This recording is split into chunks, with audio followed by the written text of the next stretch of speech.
Okay, ang tawag dito is turning column into row.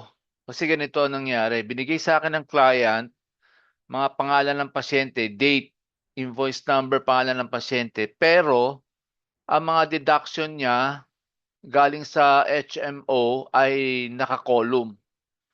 So, kailangan ko each every deduction naka-row para ma-transfer ko siya mapabasa ko siya sa QuickBook Desktop.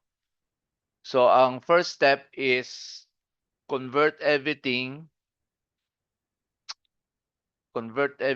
to table, Control T.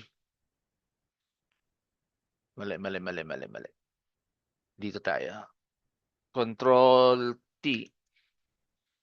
So, ang selection niya is lahat ba dala? Okay, sa tama. Okay. May header. And then, data from table or range. So, mag-open yung Power Query.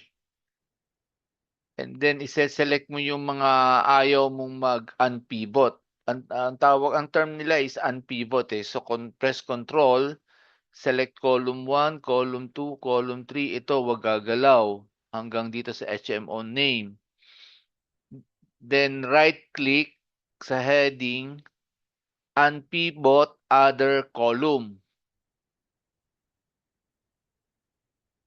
Done. Aha. Tingnan niya. No? Tapos, close and load. Well done. Thank you.